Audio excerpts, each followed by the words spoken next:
हमारे पूज्य गुरुदेव श्री पहाड़ी बाबा महाराज कहा करते थे, बच्चा भिखारी का हाथ ऐसा और साधु का हाथ ऐसा। महाराज जी कहते थे भिखारी का हाथ ऐसा और साधु का हाथ ऐसा। वो कहते थे मुंह से न कहे, संसार के किसी भी व्यक्ति से कुछ भी लेने की इच्छा संकल्प यदि तुम्हारे मन में उत्पन्न हो गया तो तुम तत्काल साधुता से नीचे गिर गए, भ्रष्ट हो गए और तुम भिक्षुक हो गए, भिखारी हो गए। महाराज कहते थे कि कभी कोई साधु महात्माओं को ये नहीं कहता, भले ही वो मधुकरी मांग के खाते हैं, फिर भी लोग ये नहीं कहते आइए भिखारी जी महाराज। ये बोलता है कोई? क्या कहते हैं? आओ महाराज, आओ महाराज। भिखारी जी कोई नहीं बोलता है। मांगते भिखारी भी हैं और मांगते संत भी हैं, पर संत को भिखारी नहीं कहते, क्योंकि भिक्षान्न प्राप्त करना यह तो देह धर्म का पालन है, वो याचना नहीं है। लेकिन इस देह के लिए जो अत्यंत आवश्यक है, उस अन्न आदि की भिक्षा के अतिरिक्त कुछ भी लेने की इच्छा रखने वाला तत्काल अपने पद से, पथ से और पद से नीचे गिर गया। इसलिए किसी से कुछ लेने की इच्छा न करें। और महाराज अपने जीवन की घटना सुनाते थे। बाबा ये बात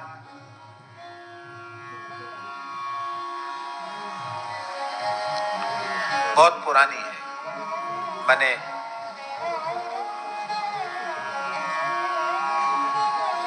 अनुमान है लगभग सन 37-38 की बात होगी, 1937-38 की बात होगी। अंग्रेजी शासन तो था ही, और पहाड़ी बाबा खाकशोक आश्रम में पुराना मंदिर था और झोपड़ा बने हुए थे, उन्हीं में संतों के आसन थे। अब झोपड़ा बार बार बदलने पड़ते थे, बरसात के बाद फिर उसको सुधारना पड़ता था। और कुठार पक्का था और ठाकुर जी का मंदिर बस, और बाकी सब कच्चा था। तो कुछ भगत लोग आते थे ग्वालियर के और बार बार कहते बाबा कछु सेवा बताओ। तो महाराज जी के मन में आया कि चलें, भक्त को कहें कि तुम बार बार सेवा के लिए कहते हो तो हमारे स्थान में टीन सेट डलवा दें, तो संतों को सुविधा हो जाएगी। तो सवेरे ठाकुर जी की सेवा करके चले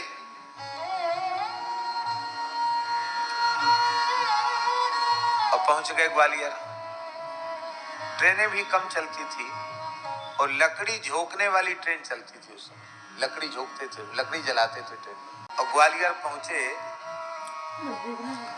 जिस व्यक्ति के यहाँ पहुंचे कुछ लेने की इच्छा से, वो वैश्य थे, अपनी गद्दी पर बैठे थे। महाराज जी जैसे ही पहुंचे, आओ आओ महाराज, आओ महाराज पधारो। तुरंत उन्होंने अपनी गद्दी पे सेठ जी ने कंबल बिछा दिया, विराजो महाराज। महाराज जी बैठ गए। कहो कैसे पधारे? महाराज जी ने कहा बार बार कहते थे कि हम कुछ सेवा बताइए, तो हमारा मन है टीन सेट यदि डल जाए जहां झोपड़ा है तो बार बार परेशानी नहीं होगी संतों को।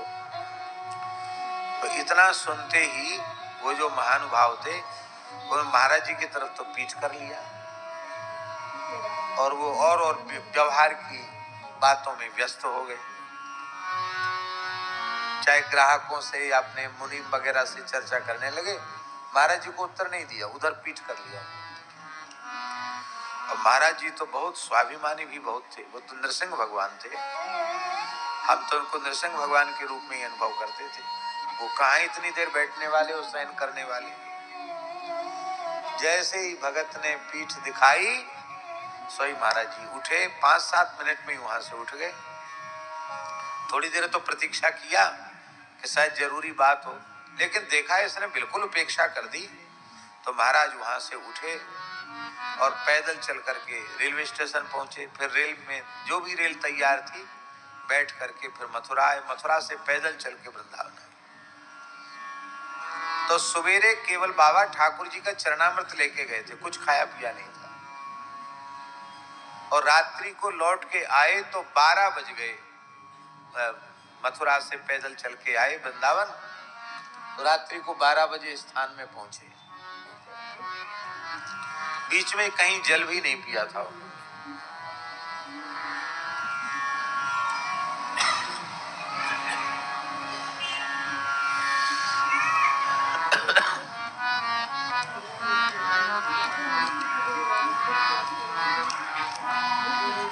और आप विचार कर सकते हैं, महीना भी जेठ का था, तो ज्येष्ठ मास में कितनी गर्मी होती है।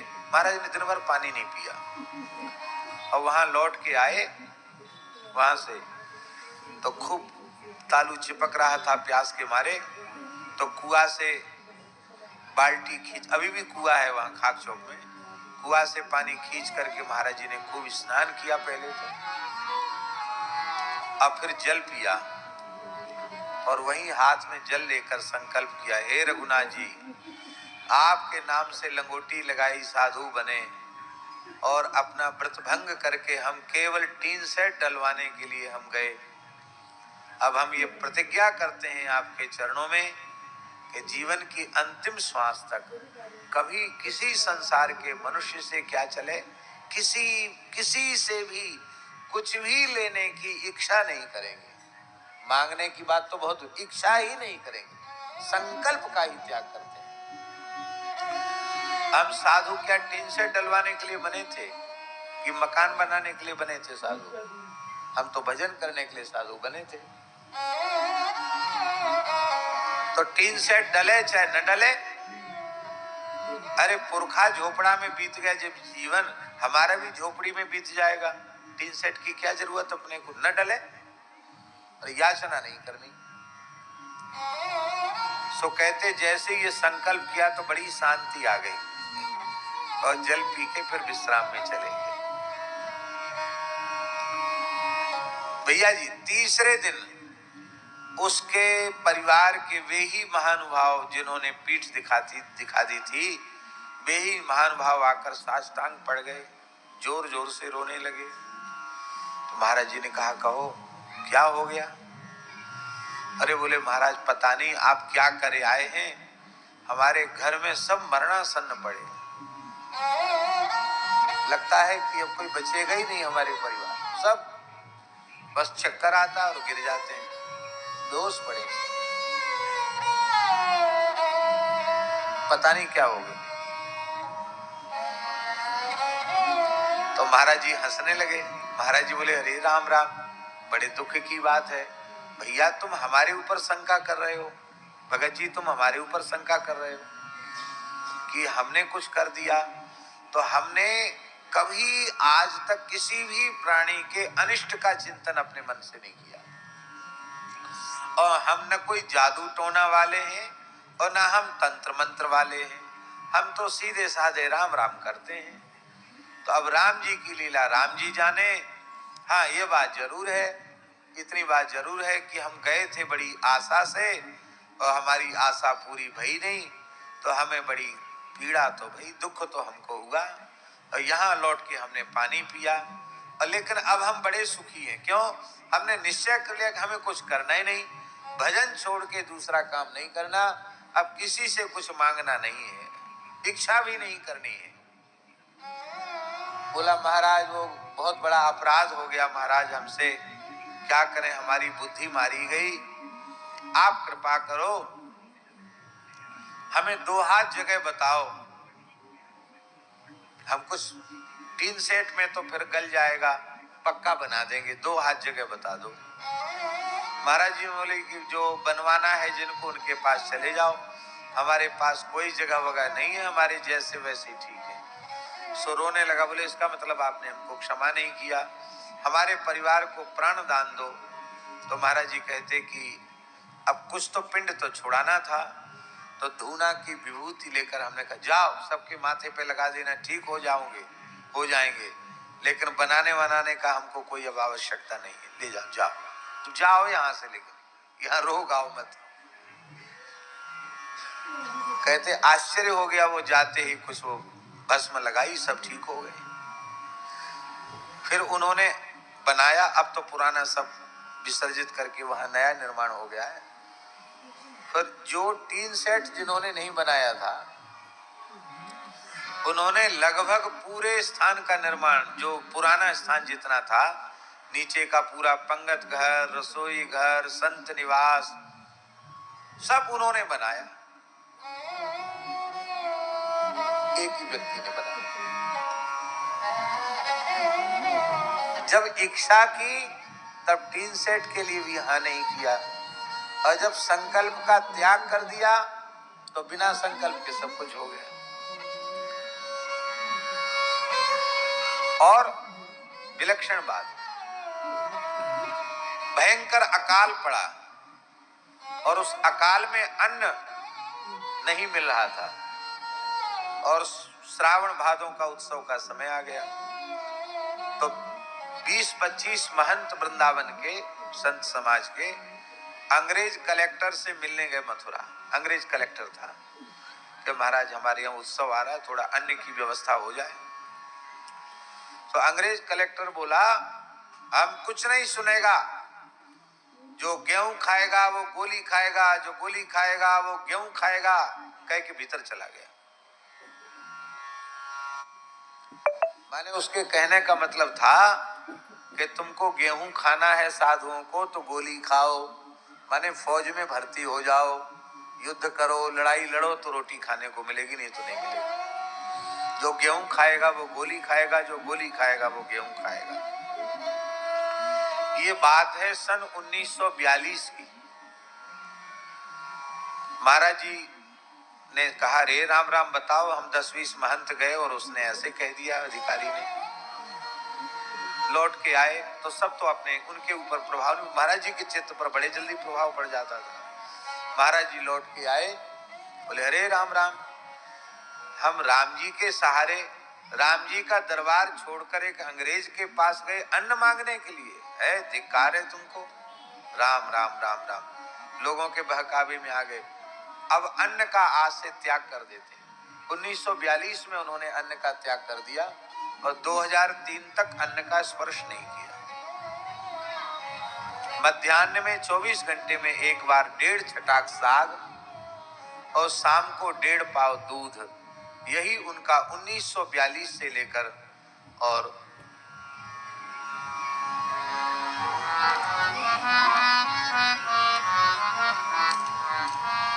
2003 तक यही आहार रहा उनका। पाव भर से अधिक कोई वस्तु अपने पेट में कभी जाने नहीं दी। महान योगी राज थे और लगभग 125 वर्ष की आयु में उन्होंने भगवत धाम प्रयाण किया। आपने दर्शन नहीं किया, क्या कहना, ऐसा दिव्य स्वरूप था उनका, अद्भुत था।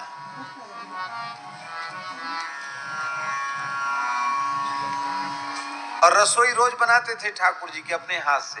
रसोई 8 फुलका भगवान के लिए बनाना, साग बनाना, दाल, सब रसोई पूरी बनाते थे।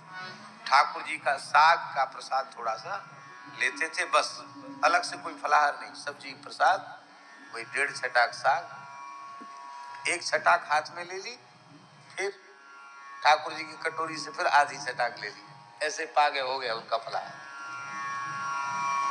ये उनका फलाहार था।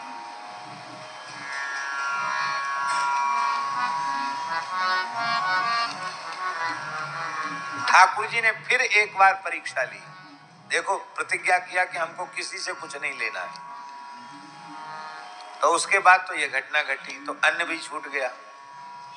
तो ठाकुर जी को तो भोग लगाएंगे, लेकिन अब अपने ऊपर अन्न का प्रतिबंध कर देते, कर दिया।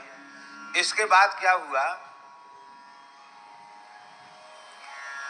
कि एक बार ऐसी स्थिति आ गई कि ठाकुर जी को केवल चावल का भोग लगा, दही भात और कुछ जमुना जी के किनारे से भाजी उतार लाए थे, उस भाजी एक फूटी कौड़ी स्थान में नहीं, दही भात और भाजी ये ठाकुर जी को भोग लगा। और दूसरे दिन के लिए ठाकुर जी को क्या भोग लगेगा नहीं था। महाराज जी प्रतिज्ञा कर चुके, न एक मुट्ठी अन्न किसी से मांगेंगे और न 1 रुपए किसी से मांगेंगे।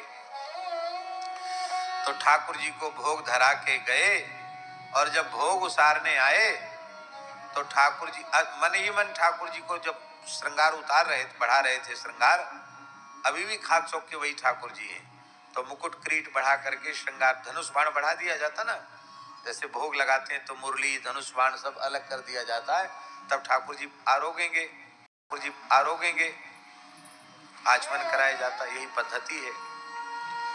तो भोग लगाते लगाते ठाकुर जी से कहा महाराज जी ने मन ही मन, देख लो सुन लो कान खोल के, हम हाथ तो पसारेंगे नहीं किसी के सामने, रही आपके राग भोग की बात तो स्थान में गैया है, दिन भर गैया चराएंगे, जमुना जी के पल्ली पार जाके जमुना किनारे गैया चराएंगे और खूब चकाचक दूध का भोग आपको लगाएंगे, दही का भोग लगाएंगे, मठा का भोग लगाएंगे, माखन का भोग लगाएंगे। अब अन्न की तो राम राम, आपको अन्न का भोग लगाना हो तो अपनी जुगाड़ खुद करो, हम न किसी से कहने वाले हैं न किसी से मांगने वाले हैं। ऐसा मन ही मन ठाकुर जी से कह के गए और जब भोग उसारने आए ठाकुर जी का तो खाक चौक के ठाकुर जी की देहली पे 2 रुपया रखे। कितना रुपया? 2 रुपया। ये भी घटना 1942 की, 2 रुपया रखे। तो उन जमानों में सेठ साहूकार तो चुवन्नी चढ़ाते थे और नहीं तो आम जनता तो धेला पाई चढ़ाती थी, धेला चलता था, पाई चलती थी। और कोई राजा आता था तो रुपया चढ़ाता था, 1 रुपया चढ़ाने वाले को राजा माना जाता था। महाराज जी सुनाते थे। तो महाराज जी ने एक संत रहते थे खाक चौक में, उनका नाम था श्री दामोदर दास जी। वो ठाकुर जी के दरवाजे पे बैठे थे। तो महाराज दामोदर दास, हाँ महाराज। अरे भाई कौन आया है, भेंट कौन चढ़ा गया 2 रुपया? तो बोले महाराज यहाँ तो मक्खियों नाए आई, ऐसे बोलते थे। यहाँ तो माछियों नाए, माने मक्खी नहीं आई, यहाँ कोई ना आया, हम तो यहीं बैठे। कौन आवेगो महाराज, कौन चढ़ावेगो 2 रुपया? ब्रजवासी महात्मा थे। कौन चढ़ावेगो महाराज, कोई ना आयो यहाँ तो। महाराज जी समझ गए कि कोई भी मनुष्य यहाँ आया नहीं, तो ठाकुर जी से कह के गए थे भाई तुमको भोग लगाना है तो व्यवस्था कर लो। तो ठाकुर जी ने 2 रुपया दिए। अब कहां से दिए ठाकुर जी जाने। तो कहते उस समय 1 रुपए के 32.5 सेर तो चना आए। कितने? 32.5 सेर चना आए और फिर बाकी 1 रुपया में दाल भी आ गया, चावल भी आ गया। ठाकुर जी का भंडार 2 रुपए में भर गया। और कहते जब से 2 रुपए में भंडार भरा तब से आज तक खाली नहीं हुआ। 2 रुपए में भरा भंडार और आज तक खाली नहीं हुआ। आप कहेंगे कि आप ये सब बात क्यों सुना रहे हैं? हमारे सुनाने का प्रयोजन यही है कि वस्तुतः भगवत शरणागत भक्त को कभी किसी से कुछ नहीं चाहिए। भक्त का सबसे पहला लक्षण है निरपेक्ष। निरपेक्षम मुनिम शांतम निर्वैरम समदर्शिनम अनुप्रजाम्यहम नित्यम पूये त्यंग्री रेणु। जिनको कबहु न चाहिए कछु, तुम सन सहज स्नेह बसहु निरंतर तासु उर सो राउर निज गे। और सच्ची बात है, भगवान ही सब कुछ करने वाले। भगवान की प्रतिज्ञा है, अनन्या चिंतयन्तो माम ये जनाः पर्युपासते तेषां नित्याभियुक्तानां योगक्षेमं वहाम्यहम्। मैं योगक्षेम का वहन करता हूं और भगवान ही योगक्षेम का वहन कर रहे हैं।